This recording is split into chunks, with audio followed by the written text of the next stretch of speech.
Hello and welcome to our tour of a deluxe balcony cabin aboard MSC Virtuosa. The cabin we'll be looking around in this video is 14195, which is a Bella and Fantastica grade cabin located near the aft on deck 14. There is no difference between Bella and Fantastica accommodation, the difference is merely in the perks and benefits you receive. In terms of surface area, all cabins can differ slightly on cruise ships, but predominantly this grade of cabin measures 17 square metres, which is 182 square feet, meaning this grade of cabin is on the small size when you compare to balcony cabins on ships of a similar age. To give you an idea of how it compares, it measures around 16% smaller than a balcony cabin aboard P&O Britannia. However, when it comes to the balcony, it trumps a ship like Britannia as it measures nearly double the surface area at 6 square metres or around 64 square feet.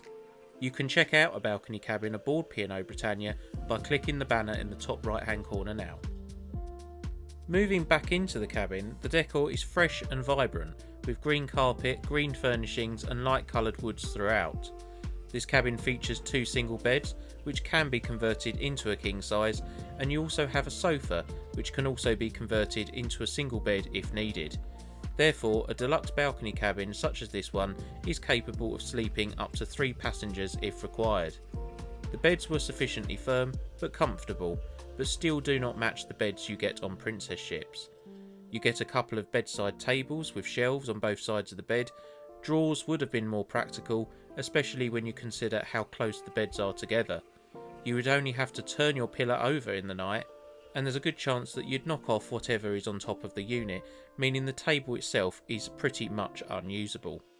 What is more practical though are the USB ports, which can be found on both sides of the bed, meaning you can charge your phone next to the bed like most people do at home. This cabin is also generous when it comes to other power outlets, located by the vanity and writing desk. You have 2 extra USB ports, 2 American sockets and a couple of European sockets. Therefore, if you're from the UK, make sure you bring a couple of adapters so that you can utilise as many power outlets as possible. When it comes to storage, balcony cabins aboard this ship are very stingy, especially when you consider that this cabin can sleep up to 3 passengers. You can expect a narrow wardrobe with some hangers, and sitting alongside the wardrobe within the same unit you have a selection of shelves and some drawers. You'll also find the digital safe here too, which is just about big enough to store items such as a large iPad. The remaining storage in this cabin can be found within the vanity unit, a handful of drawers and some shelves at the far end of the unit. If you're only looking at booking a cruise on MSC Virtuosa for a week, 2 people in this cabin will probably just about manage with the storage provided. However, if there are 3 passengers sharing this cabin or the cruise is longer than a week, we would imagine that the storage in this cabin would be totally insufficient and falls very short of cabins on ships operated by P&O, Princess and Royal Caribbean, whom we have sailed with recently. If you book one of these cabins as part of Aurea, you'll receive a wide range of benefits including Prosecco and chocolate on arrival, and you'll get room service free of charge.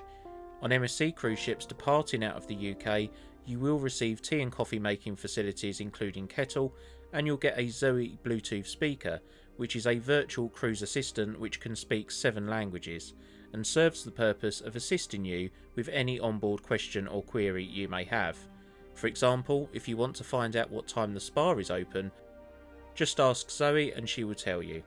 If you're a bit more old fashioned though, you can always use the telephone.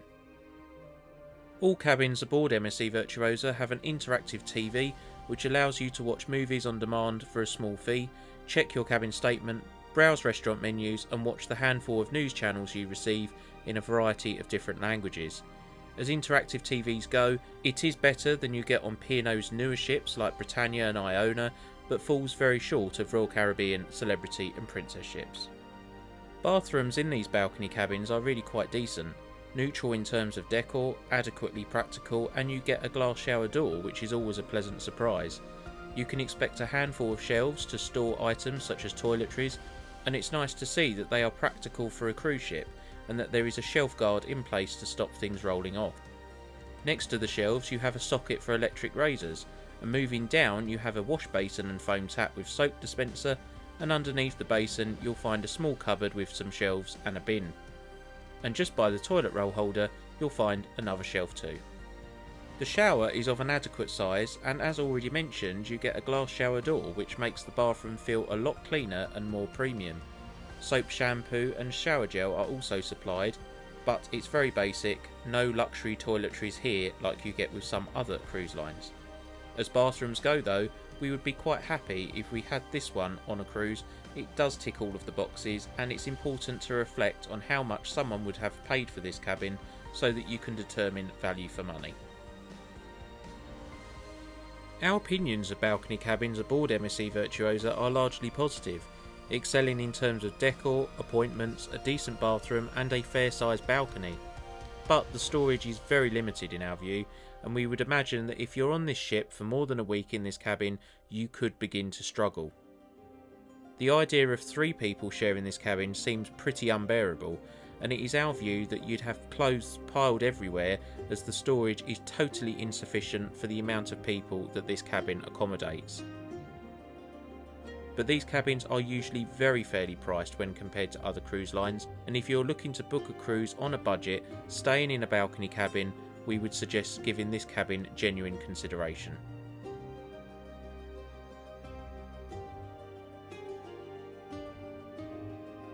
If you found this video helpful, please give it the thumbs up and subscribe to our channel for future cruise content.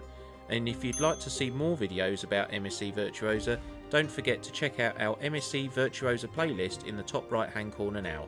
We'll see you next time.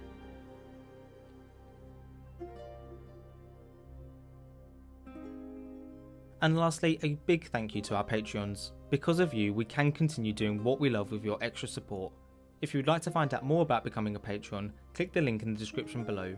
In return you will get extra benefits such as early access to our videos, behind the scenes sneak peeks, Zoom calls, Christmas and birthday gifts and much more.